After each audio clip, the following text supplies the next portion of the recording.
Greetings and welcome to On the Brink Radio. This is Jeff Phillips Wefferson coming at you from North Central Tasmania. I'm really sorry that it's taken me, it's been 3 weeks or more since I've been able to do a brand new show. I've recorded several parts of shows in different parts of Tasmania, where I've been since the 12th of March at the Hobart Botanical Garden, at Mount William National Park, where I was for the equinox, very remote, one of Tasmania's least visited national parks, which makes it extra special, in the far northeast corner, and at the Tiagara Aboriginal Center on the Sacred Headland at Devonport.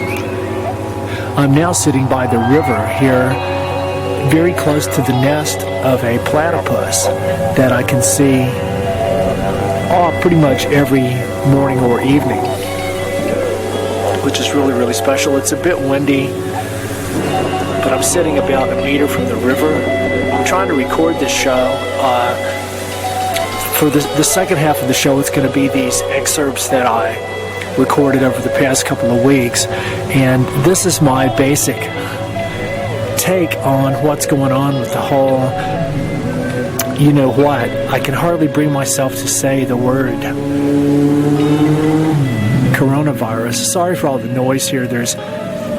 Seems like every vehicle that goes past on this road is either a hoon or some kind of industrial truck. So it seems like all the vehicles are just extraordinarily loud on purpose. But anyway, I'm very lucky to be here. Just talked with my friends on Great Barrier Island. There, things aren't really that different from how they would normally be.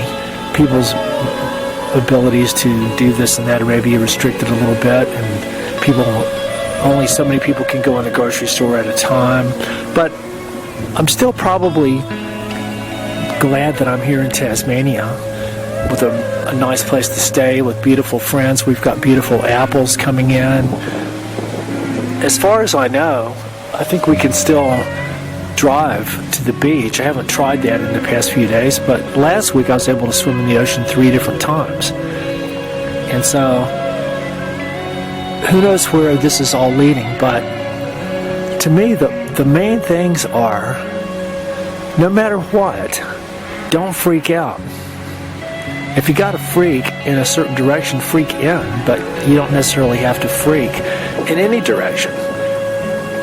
And if you've got time on your hands, which a lot of people do, even if you're worried about that you can't work and that you've lost your income and all this stuff, unless you're freezing to death or starving to death and don't have electricity or food or water, you've got a lot to be thankful for, because we've still got gravity, sunshine, and oxygen for free.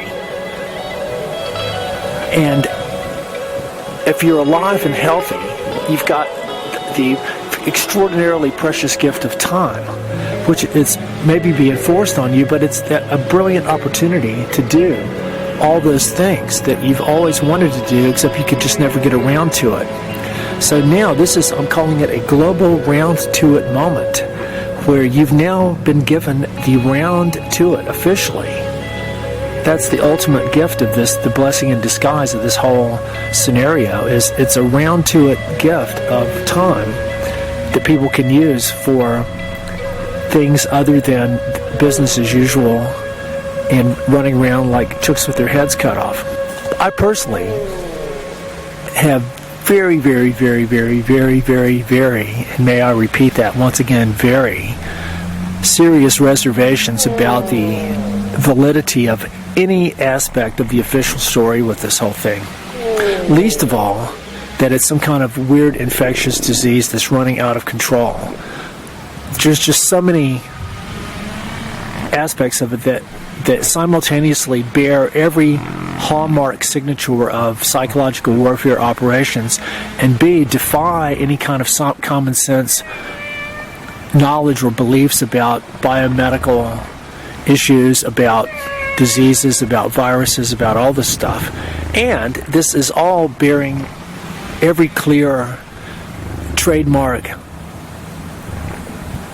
signature of whatever you want to call it, the powers that be, the New World Order, the wealthy elite, of them actually trying to implement their next generation of warfare against life, which is really what it comes down to.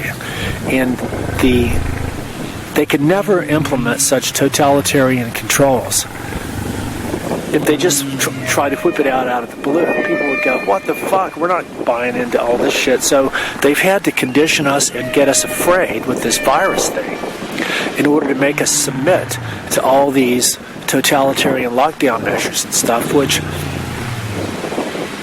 you know, people are saying, oh, this is going to be the new normal, and all the naysayers and all the doom and gloom and stuff like that, and I just don't really buy into it. I don't think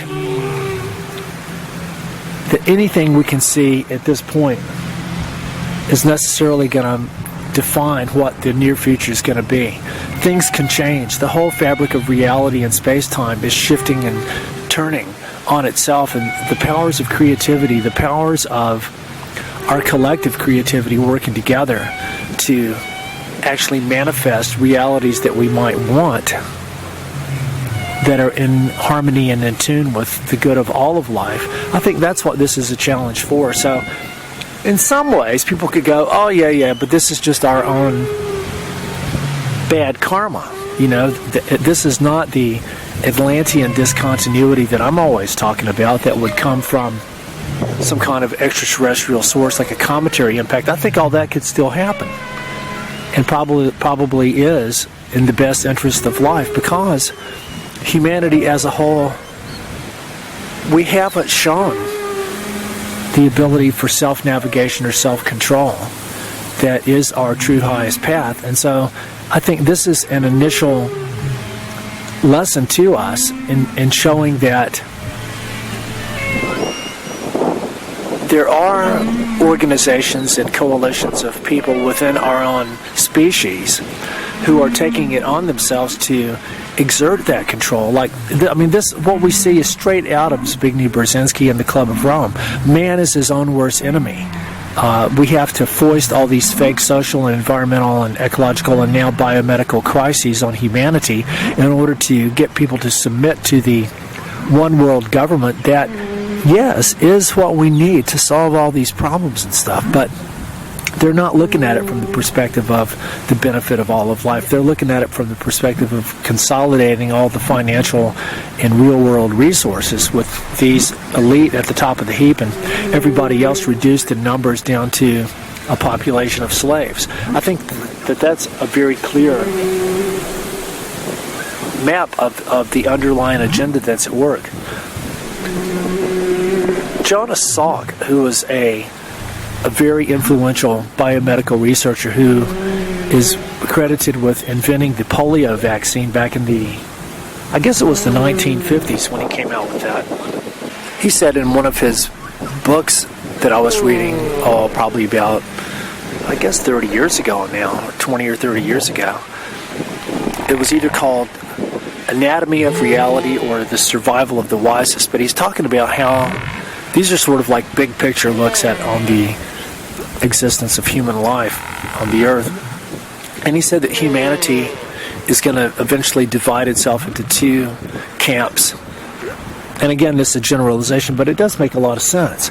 He said that humanity is going to be divided into the people that are not capable of controlling themselves, of self-regulation, which is really the true meaning of what cybernetics means, or Kubernetes, the navigator of a ship. That's what cyber really means, the science of self-navigation, self-control, the ability or process of doing that.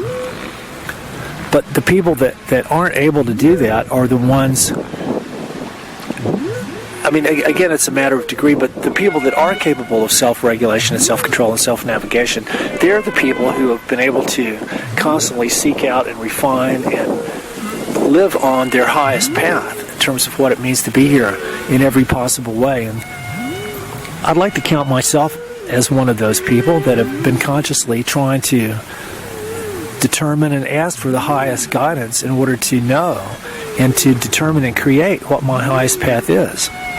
And I think that makes a lot of sense. So in some ways, everything that's happening right now with the coronavirus stuff can be looked at as a sort of a karmic clampdown, a slap back in the face to people that have been ignoring their own higher calling of self-regulation or self-navigation and relinquishing directly or indirectly, consciously or unconsciously, the responsibility for being a crew member here on Spaceship Earth to just being nothing more than a passenger, or if not even excess baggage. And so this is a way that the universe has used to get everyone's attention. Maybe not everyone, but a lot of people. And I was jokingly saying, like, the mind share grabbing ability of this whole thing has exceeded the JFK assassination, when O.J. Simpson killed his wife and then fled on TV, when JR's last romantic misadventure on Dynasty. I mean, you could name a million different things. When Elvis died on the toilet, and when I Dream of Jeannie, Barbara Eden popped her top on the show, which, as far as I know, never really happened, but if it did, it would get a lot of mind share. So all this is sort of captured, and praise the Lord, we're not hearing anything about climate change. Oh my God, when's the last time you even heard those words? So it's just like now, it went from literally the fire, especially here in Australia, the fires of climate change being fanned higher and higher and higher and higher, culminating in the big old bushfire thing here in Australia, which was clearly an example of geoterrorism, false flag, environmental warfare. All of a sudden, in the past couple of months, climate change totally eclipsed by coronavirus. So they're really just two fingers of the same hand of this orchestrated reality. With a lot of it, the central factor in all of this is the mass media, the mass communication factor, because without that, it just wouldn't work. I mean, people would be walking around clueless. They wouldn't know what to be afraid of. They wouldn't know which direction to be herded into. So without the mass media, or even without, we could still have the mass media, but without people's blatant addiction to it and their complete uncritical assimilation of it, without that, none of this they wouldn't even try all this stuff, because it just wouldn't work. You can't control people that don't watch your television show. So that's why all along I've been saying for 30 years that people just shut off the TV and the radio and did their own thing. It'd be a lot better off, and you'd probably find yourself in the right place at the right time at times like this. Anyway, I'm not going to go into too much detail about why I think that there may or may not even be a quote-unquote coronavirus. Something's going on, but we've got so many people are doing very in-depth analyses of for example, that any tests for this thing are giving probably at least an 80% false positive. So that means that 80% of all the cases are not that at all. And also, anybody with any kind of thing that they would normally have, flu, colds, pneumonia, which is a lot, that could easily be all put into the coronavirus bin, or purposely and or accidentally labeled as that. And so how would anybody know, with all the panic and the terror and stuff like that? And then there's the connection with the 5G radiation, which I think this is actually really, really huge.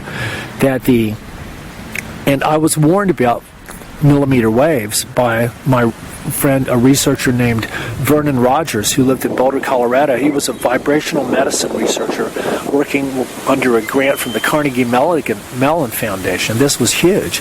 And in 1990, he warned me about the dangers of what's being done at the military level with millimeter waves. So now they're rolling this all out, and it does have effects on the oxygen, which has effects on people's breathing.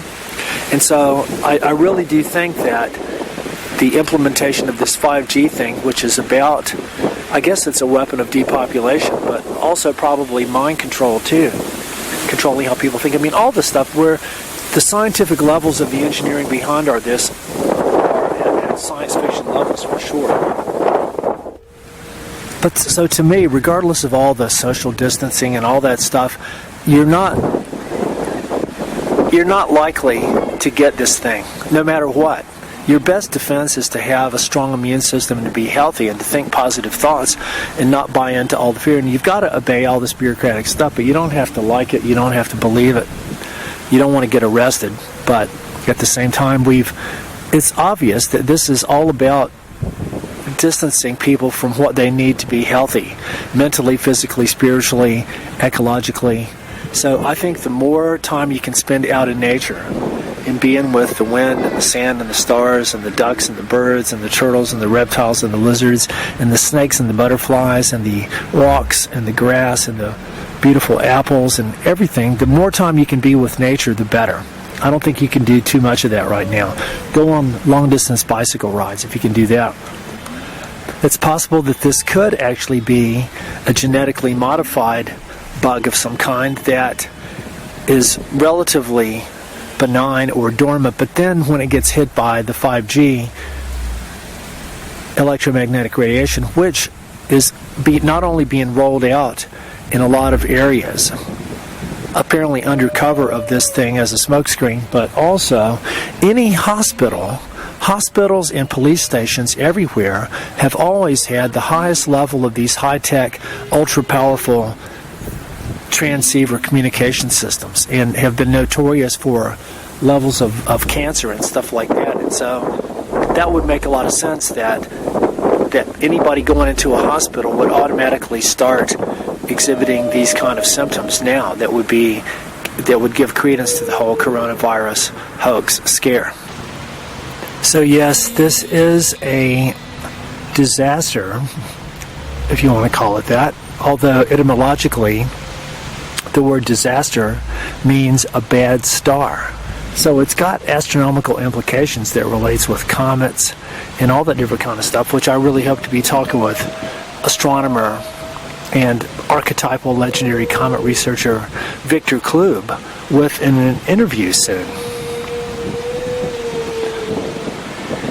A disaster of human making, and it's not accidental, and it's being foisted by people on other people.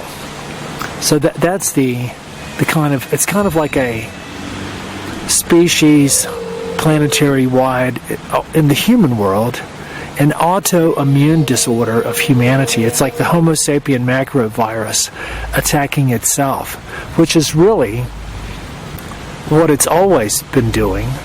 But you can use biomedical, epidemiological, and etiological metaphors for this whole thing if you want to, which I think is very interesting, kind of an enlightened holomorphic systems theory approach, which I might elaborate on later. This show is kind of a hodgepodge trying to make up for lost time due to hecticity that I've been dealing with and stuff, but ultimately I'm sitting in the beautiful warm sunshine now. You can hear some vehicles of people still running around with their hoons and stuff like that. I'm sitting now, I'm no longer at the platypus nest. I'm about a few hundred meters away, sitting right at the base of one of two very, very giant redwood trees, Sequoia dendron giganteums, that I believe these must be probably at least 150 years old, because they're significantly bigger than the biggest ones in the Hobart Botanical Garden. Those are just about 100 years old. So I'm sitting on a bed of needles from the redwood tree with my back against the tree with the beautiful warm autumn sunshine shining on me, recording this show. And I know a lot of people are distressed because of all this, but what does the non-human kingdoms think of this? And I've got Teddy, Wally, Ruby Ann, Big Teddy, Hottie Phil, Huckleberry, Snoocha, Freddie, Ellie, Crawley, Penny, Chickadee, Kylie, and Peter with me here right now, except for not Crawley and Penny and not Snoocha and Freddie. They're in Belgium, and Crawley and Penny are in a different part of Tasmania. But family, what do you reckon about this? Oh, Weffy, well, we're quite distressed about it all, but ultimately we think Mother Earth's getting a break from a lot of civilized activities, and we think that a lot of people actually have a gift of lots of time on their hands where they can do useful, creative things that they never had time to before. And we can also give thanks for what we do have, and to realize how much of what we've been obsessed with we don't really need. Family, you echoed that's exactly how I think. And I think it boils down to, if we just live by the golden rule, do unto others as you would have them do, or not do unto you, and live simply so that others may simply live. If we had been abiding by these all along, we would never have got to the situation we're at now. But now the universe has given us a big wake-up call. Oh, yes, and big time. Well, family, what do you reckon the redwood trees? Wefferson, this is the big redwood tree sitting right next to you, and I just want to say that we're so with you with all of this, and Grandmother Bahudakawa over there in Atia, and Cassie's, and your eucalyptus and macrocarpus at Rotatai, and Grandmother Oak Tree at Sheffield, and all your tree friends. We're all with you now, along with the whales and dolphins. They're tuning in and sending everybody heaps of blessings through all this, because we loves you, and we want the human race to be happy member of family of Mother Earth without hurting everybody else. And we never wished any bad or harm on you. We want you to get through all this as a learning experience and come out on the other side with everything good, so you can keep coming to see us and be with the beautiful beaches and the oceans and swim with us in the ocean and everything. Oh my God. Grandmother redwood tree, Sequoia dendron giganteum. Thank you for that. That is just so amazing to hear. But it's just a bit off the deep end. Oh, that's just such an exaggeration. It's very off the deep end.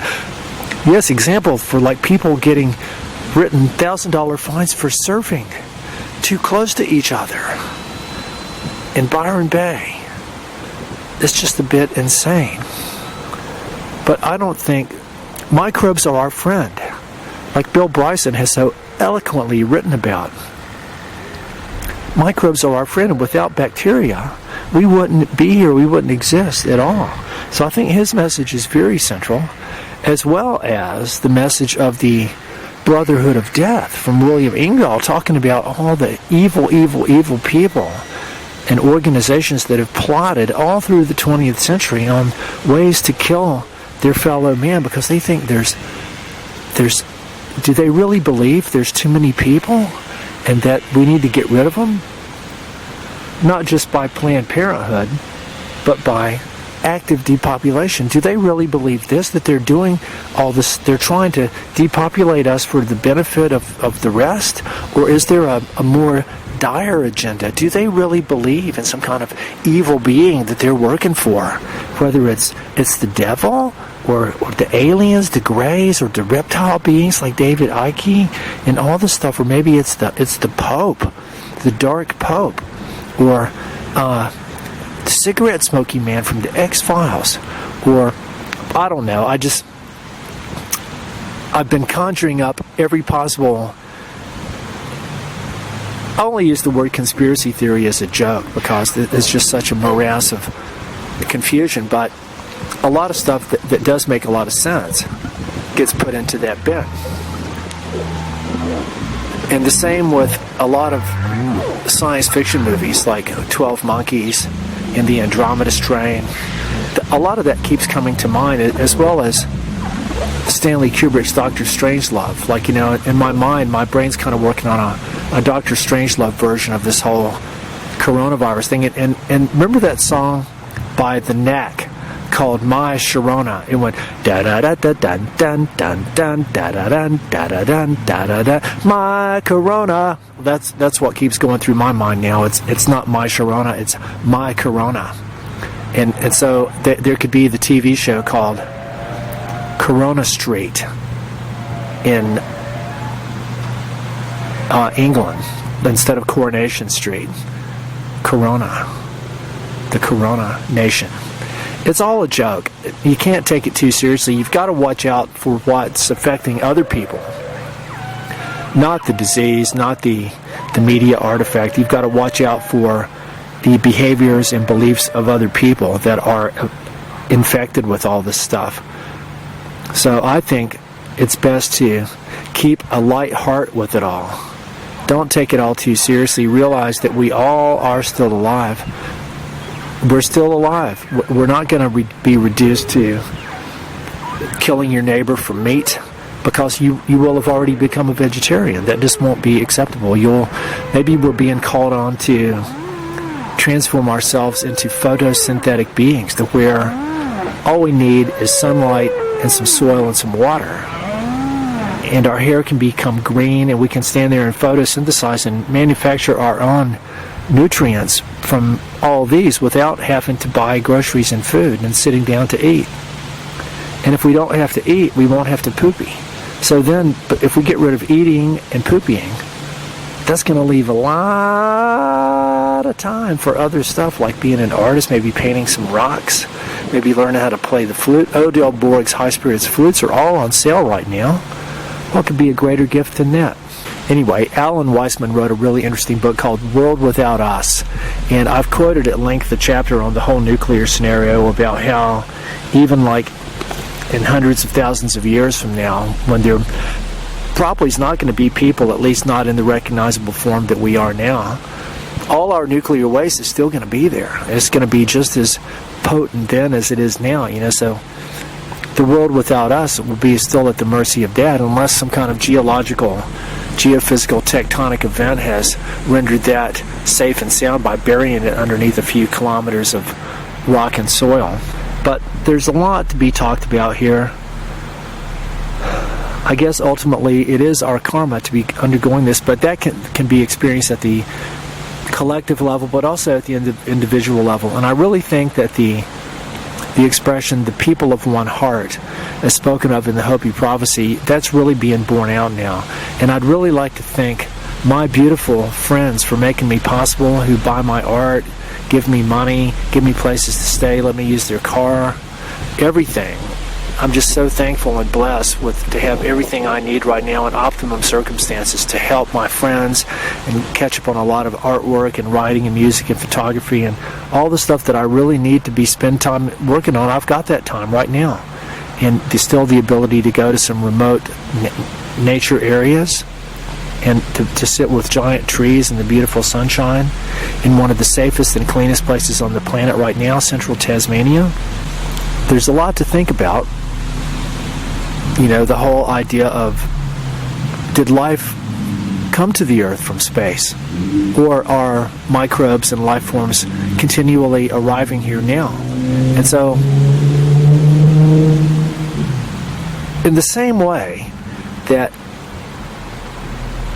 a lot of people never paid attention to the environmental issues, or especially the climate, atmospheric dynamics, until the advent of the climate change thing. And the same thing now, nobody really paid all that much attention to plagues and diseases and epidemics and stuff like that, except for hearing it on the news that it was happening. It was always somewhere else. All the stuff, the disease outbreaks, the totalitarian regime clampdowns and stuff, this has always been somewhere else, in South America, in Africa, in the Middle East, in Russia, in these remote countries with the evil regimes in China. But now, the difference now is it's all here and now, everywhere, which is another reason to really be suspect of the whole thing, the simultaneous globalness of like every single form of mass media, with echoes of Project Mockingbird, where the CIA undertook in the 1950s to take control of every form of mass media. Well, that's clear now, clear. A lot of interesting hypotheses,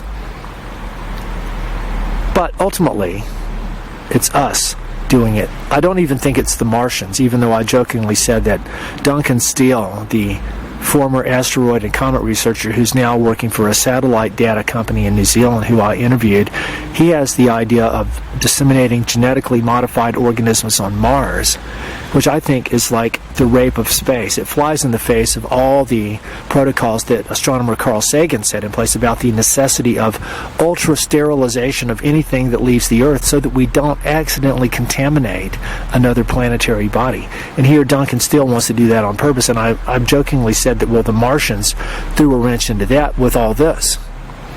So who knows? We've got the whole thing with all these tens of thousands of 5G satellites going up and the space fence locked down. And I think that there's elements of truth. I think that there are people that are trying to do all this stuff. But like this quote that my friend Craig Hume, my Yeti brother, sent, is like someone was observing that he doesn't think that, sure, there are conspiracies, but that basically the world is rudderless. There's no single coherent, organized conspiracy at work. And I think there's elements of truth to that. Ultimately, it's the conspiracy of our own refusal to accept our own responsibility for being here now. I think what happens in the immediate future is very much up to us. A lot of people are being called on now to wake up and realize that we do need to grab the rudder and start navigating our boat before we go completely right off the waterfall over the brink. So we don't have to keep on being the Homo sapien macrovirus. We could be the people of one heart. And now's the time to shine forth with the most beautiful rainbows of spirit and sharing and community and giving and keeping on supporting each other, keep on loving each other, keep on doing all the cool things that we ever did. Don't let all this stuff drive a nail in your process. Keep on keeping on and shine even brighter. Turn up the amps, turn up the wattage. Logically, this is the comedy researcher in me. Logically, just like in my thing I wrote about Elon Musk using the U.S. military to eliminate the Earth's atmosphere because that's the only way to get rid of climate change. Logically and scientifically, the only way to make sure there's no disease in the human population is therefore there to be no human population. So get rid of the atmosphere, you get rid of climate change. Get rid of people, you get rid of disease. Ipso facto, verily it is written. So let's hope we don't have to take it quite that far. Anyway, stay sane, happy, healthy. This is Jeff Phillips on the Brink here in central Tasmania, sending you love and light and beautiful love and hugs to Jules Stanley at UCY TV, plus everyone in Aotearoa, to Ikiamaui, to Waipanamu, Jonathan and Michelle Beatty, Kate Burness, John, Peggy, and Garlic, my beautiful friends in America, in Hawaii, Rarotonga, North and South America, Wolfgang Kempf in Germany, and Selena in Samoa, and all my beautiful friends, Kim Han at Mount Yango, Paul and Julia, Selwood. I look forward to seeing all y'all again real soon. I think this is going to blow over sooner than we think. Signing off from On the Brink Radio, this is Jeff Wefferson. Love you. Good day. They've just released the ingredients of Bill Gates' new COVID-19 vaccine. This is a few of its ingredients, not necessarily in the order of their amount of composition, but I'm just going to list the first few dozen of probably several thousand ingredients, most of which are really long chemical names. We've got Roundup, Lysol, DDT, 1080, glue, 3 kinds of glue, super glue, Elmer's, and liquid nails. We've got some fluoride. It's going to have mercury, lead, arsenic, hexavalent chromium, and several other essential nutrient-heavy metals. It's going to have several of the most carcinogenic radionuclides, including plutonium, americium, and technetium.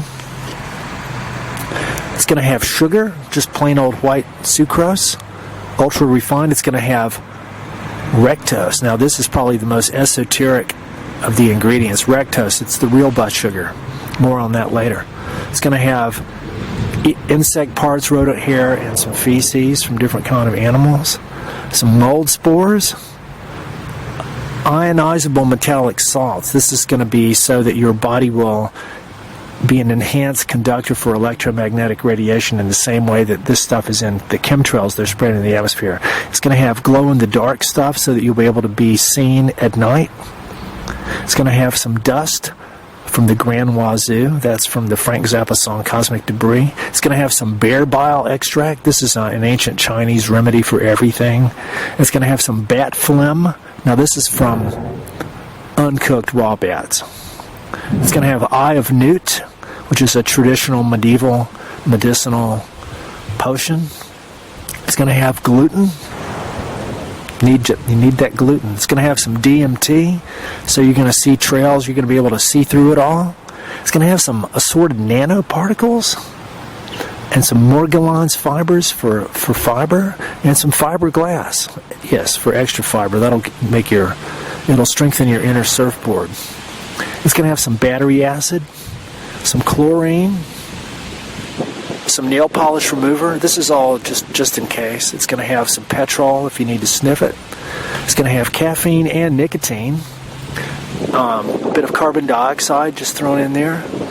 It's going to have some fentanyl to ease the pain, some lithium and Prozac to lift your spirits, and some Thorazine to just kind of put you out of it in case it gets to be a bit much. It's going to have some MSG, monosodium glutamate, aspartame, and formaldehyde to make sure it never goes off. And probably most important of all, it's going to have the secret ingredient that was the mad scientist put in when he was making Milton the Monster on the cartoon show. He accidentally spilled the tincture of tenderness, and the whole vial of it went in there and made Milton, instead of being an evil Frankenstein monster, he was a big, gentle, goofy Gomer Pyle kind of guy. So the tincture of tenderness is the most essential ingredient in Bill Gates. I'm calling it the 667 vaccine. It's at the next level of evil. Right now I'm standing in front of an Aboriginal yarning, that's YARNING, healing circle here next to the river. It's kind of like a medicine wheel. It's got about 3 meters in diameter of mosaic stones on the ground with 9 big pieces of, it kind of looks like granite, but it's not. I think it might be sandstone. 9 pieces arranged in a circle that you can sit on, and in the middle is a sort of a circular piece of metal with a really cool holes etched in it. It looks like the patterns of ripples of water and little spots, and this is the metallic cover for a fire pit. And so this whole little installation was designed by Auntie Dawn Blaisley. She's a Tasmanian Aboriginal elder who I actually met her on Flinders Island in 2013 at a shop in Whitemark. We started talking, and she was there visiting from the mainland of Tasmania. She was looking for her grandmother's grave, and she didn't know exactly where it was, but she had some clues. And so I went with her, and over a couple of days we looked and looked and looked, and we found her grandmother's grave. And I made some painted rocks, and we did a little ceremony and stuff like that, and we kept in touch. And she's quite a talented artist. And a year or two later, I saw some of her paintings here in a gallery, and I've been trying to get in touch with her. But so anyway, I'm right at her yarning circle, which is, I'm reading from the plaque here now. Sitting on the land in a yarning healing circle, sharing stories and passing on knowledge is the traditional method of communication for indigenous cultures. The yarning healing circle is a space where all are welcome and the community can come together as one. Inspired by this deep-rooted tradition, Aboriginal and non-Aboriginal members of the local community, with the guidance and support of Aboriginal elders and Aboriginal community pathways, have created a yarning healing circle and fire pit to celebrate Aboriginal culture and provide a space that can be enjoyed by all. By sharing our stories and experiences in a relaxed and caring environment, we open lines of communication, allowing us to increase our knowledge and affect change in our daily lives. By encouraging communication, we discover alternative solutions, create greater avenues of choice, and instill empowerment. And it says they're limestone boulders used to conduct traditional smoking ceremonies, bears the motif of the Central Plateau. The stonework floor is a symbol of the reciprocal seasonal migratory customs of the Tasmanian Aboriginal nations. G'day, this is Jeff Phillips. Wait, hold on, I'm not in New Zealand anymore, so I'm Jeff Phillips in here in beautiful Hobart, Tasmania. I've arrived here day before yesterday after a somewhat grueling trip from Auckland, and it took me about 36 hours. I had to spend quite a few hours trying to either be asleep or awake, but really neither, sitting in the dining area of a McDonald's upstairs at the Auckland airport. But I'd really like to compliment everybody that I met in transport and buses, taxis, airlines, people of all different kinds. Even the Australian immigration people, bless their silly little hearts, with even more hoops for me to jump through. But it all went perfectly, and everybody was extremely nice. And it was even people, especially in New Zealand, they were like reaching out to shake my hand. I mean, I'm always the one doing that, and only once in a blue moon does somebody not want to shake hands, but this time it's like people were volunteering to shake hands that probably normally even wouldn't, as if to say that they aren't afraid of the stupid coronavirus bullshit. And it's like, it's such an insane amount of media hype that's going on with all this stuff. I actually created a new word in honor of it. It's called CRYPE, C-R-Y-P-E, crisis hype. And it's a manufactured crisis, of course. This is the most heavily marketed pseudo-crisis in history. It's like, I think people's TVs are going to start smoking if they hear the word coronavirus one more time. It just makes me cringe when I see it on the media and stuff, and how people can even be falling for all this bullshit is beyond me. The best way to protect yourself from it is to turn your TV off and your mass media, your radio, all this stuff, and just go about your business and be healthy and be nice and don't freak out and don't worry about all the stupid bullshit about national emergencies and global pandemics and financial crises and all the shit. I mean, it's going to be, they're trying to manipulate people into succumbing to the agenda of the New World Order. It's plain and simple. And this whole thing, it's exactly the same thing as climate change. It's being marketed by the same factions in exactly the same way, only this is at the next level. So it's like the climate change thing, it's got all the exact same salient qualities. It's like an insoluble problem that regular normal democratic governments just don't have the ability to solve this level of crisis. So we're going to need to submit to some kind of supranational, super powerful organizations that have the mighty computers and the ability to create new vaccines that'll cure everybody of all this shit that they don't even have. And it's just like, it's beyond belief. I mean, what staggers me is how many people are buying into all this. But it's been really refreshing. I've been so lucky, and really want to thank John and Renee Ringer for my beautiful 3 weeks there at Matapuri. Such an amazing time. One of the quietest, most secluded times I've ever had anywhere in terms of solitude and acoustic tranquility.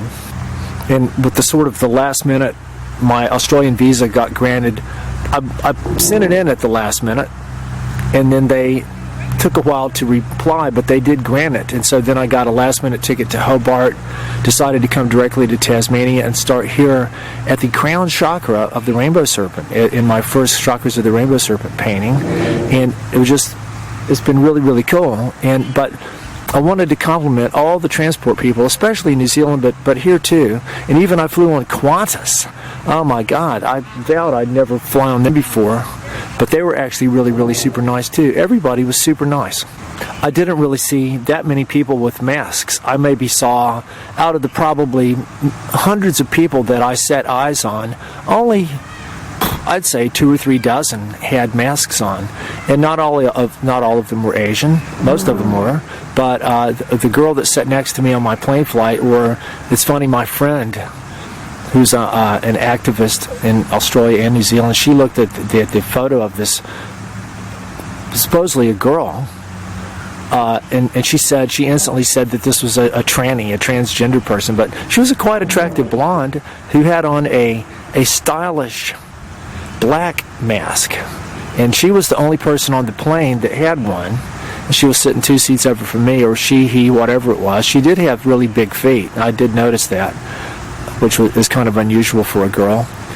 And, so whatever it was, but she claimed to be a model and actress, but she did take her mask off so I could see what she looked like.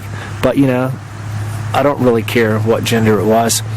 But anyway, the point is that not many people had masks, but it was funny. When I had to go, now this time, even though I had my visa approved ahead of time, which I wouldn't dare go to Australia without the visa. Oh my God. And that would be like going to the moon without any oxygen. So it was all fine and dandy, but instead of letting my passport just scan and let me walk on through the automated gate like normal, this one goes like, "Oh, we're very sorry, Mr. Phillips, your passport can't be scanned. You've got to go to the desk and talk to the people." And there they were in their little uniforms, and it was funny, there was 3 of them, 2 men and a woman, and one man and the woman had a mask on, and the younger dude that looked like he had some sense, didn't. And so they start asking me all these questions and blah, blah, blah. And then, but they're going through all the shit that I already covered in my visa application. Asking me where I'm going to stay, do I have my onward ticket, which I luckily had. I mean, this has never really been asked for me coming into Australia before.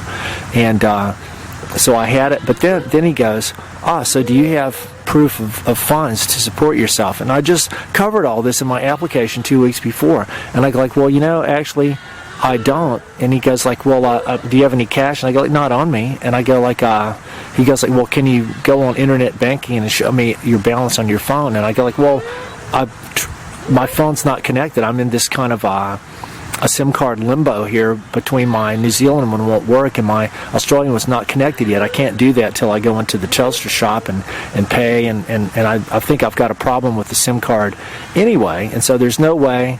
And I didn't make a printout of my bank statement as I normally do. I always do that before coming into New Zealand, even though they've never asked for any of this stuff. But anyway, he started kind of hassling me about this, and then just when I thought disaster was going to strike, all of a sudden I won't say that he got nice, but I really want to thank my guardian angels for flapping their wings a little extra hard around this guy, because he started going like, well, what's the name of the person you're going to be staying with in Tasmania?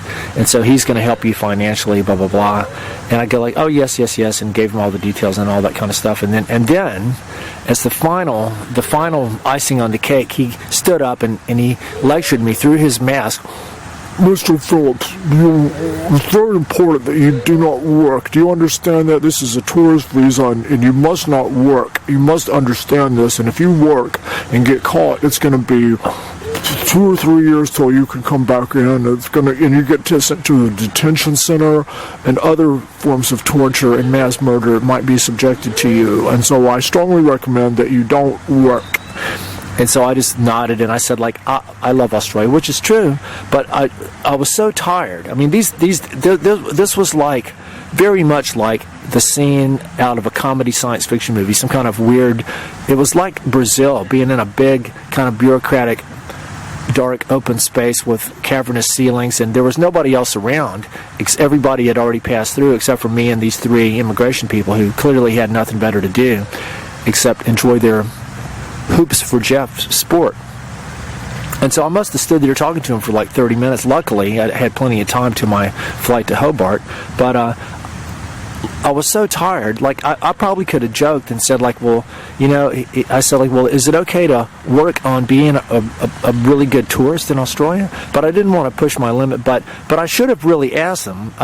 Should have told him that my friend has a veterinary clinic for koalas, and that I was actually seriously thinking of going there to volunteer and see if I could help her in any way. Of course, not for money. And so, but that would have been a legitimate question that you can't really ask in an online application. So I should have asked those dudes this, but I was so tired. I hadn't had any sleep for well over 24 hours at that point.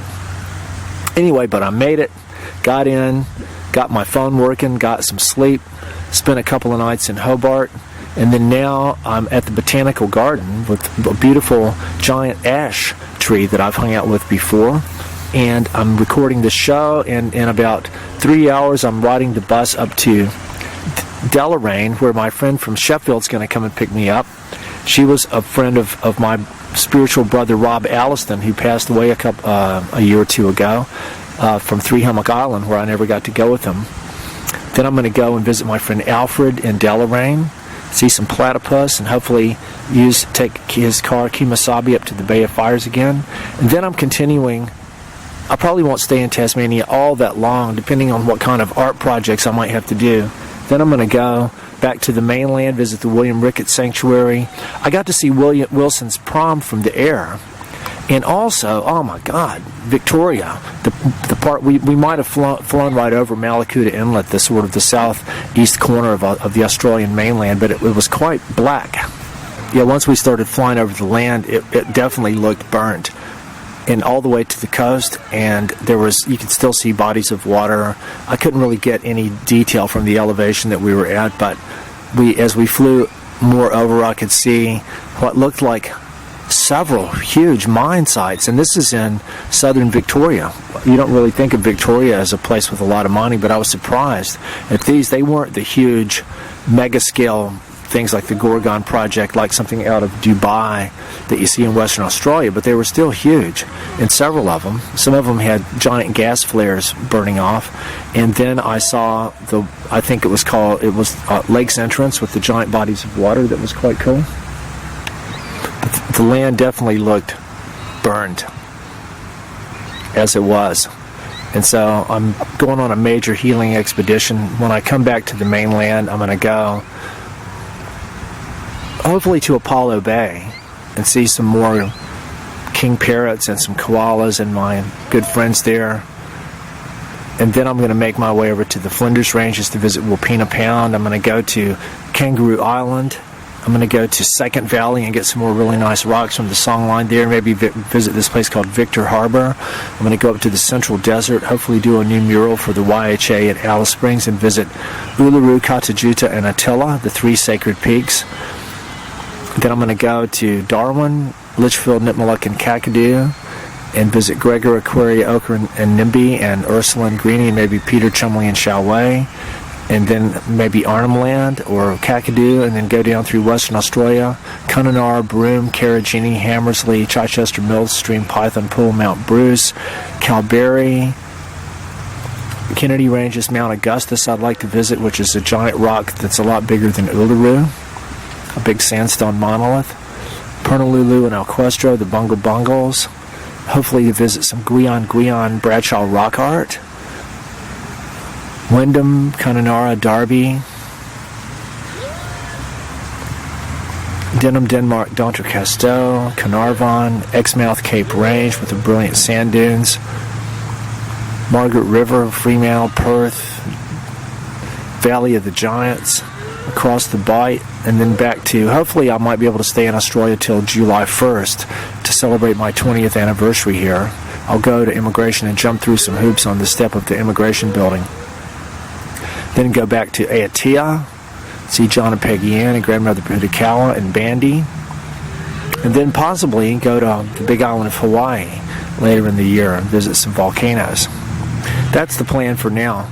But it's very interesting because in the Christchurch Botanical Garden, it was a relief to actually be not alone, but with a small number of people. That it's kind of like it always used to be until just about the past 3 or 4 years, when it's just been literally completely overrun with Chinese tourists, groups of them everywhere. You couldn't turn your head any direction and not see groups of them walking around with their selfie sticks like herds of lost domestic animals, and just kind of blocking the area and everything. I had to yell at them to get out of my way on the bicycle path and all the stuff. And then Apollo Bay, oh my God. But now I think things are lightening up in China, and so they might start coming back. But here in the Botanical Garden in Hobart, I mean, I'm just on the edge. I just got into it, and I'm recording this show at my first big tree friend that I've seen. But I'm seeing very few people, and I haven't seen hardly any Chinese at all, definitely no groups of them. So it's quite a relief, and I think that this whole thing with the coronavirus and the climate change thing and all this stuff, I mean, it's by design. It's what the New World Order, the Club of Rome, and all these think tanks and the people have been, they've say in their own words what they've been planning to do. They're trying to undermine all the Western economies and reconfigure all the financial structure of the world. William Engdahl has talked at length about that. So now it's like, I've got the metaphor that came to me last night when I was going to sleep. It's like they're putting graphite control rods into the reactor of capitalistic civilization and slowing down all the reactions that have just been actually running off the rail with the greed and the materialism and the consumption and everything. And it's kind of like, in a way, it's actually probably a good thing. I mean, it's definitely people's karma to have all this stuff happening, to have the evil dictator overlords foisting all this stuff. But you don't have to buy into it. You don't have to panic. You don't have to go and buy up all the toilet paper. And by the way, there was heaps. There was like stacks of probably 10 different brands of toilet paper on the shelves in the Woolies here in Hobart yesterday. So they're laughing down here. They're not shitting themselves in Tasmania, which is what I like about Tasmania. But it's like, it's slowing everything down. And, but like my friend Jonathan Beatty observed many years ago, there was an economic depression thing, and I think in 2008, and he said the air in Los Angeles was the clearest he'd seen in a long time because a lot of the shipping had stopped. And they were saying that about China because everything was shut down, or a lot of it was for a long time. The air quality improved. So ultimately, closing down a lot of the capitalistic industrial stuff is actually the best thing that could happen for Mother Earth. I mean, it's not a long-term solution because all this stuff still exists, and getting rid of the infrastructure. I mean, this is not something that we're capable of taking care of ourselves. But it's something that is happening, but it's also, I'd really like to thank my guardian angels and just my basic synchronistic patterns of life that always seem to put me in the right place at the right time. And it's just very interesting that I find myself right back into Tasmania, right at the exact, literally at the exact instant of all the big apparent shit kind of hitting the fan.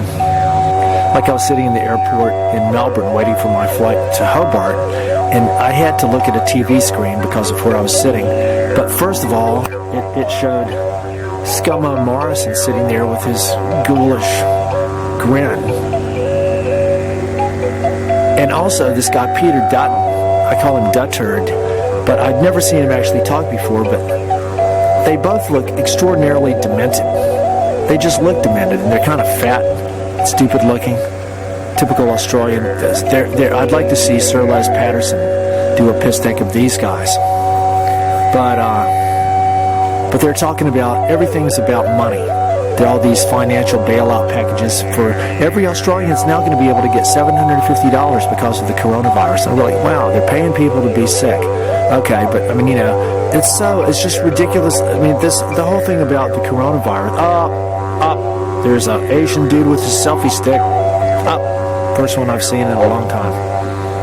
Anybody that can believe that you can get this shit and that it's going to really affect you, unless you're already sickly or ill, is equally stupid with people that believe that carbon dioxide is an evil toxin in the atmosphere. It's the same level of scientific illiteracy that's being preyed upon and foisted, and just trying to get people. If people had any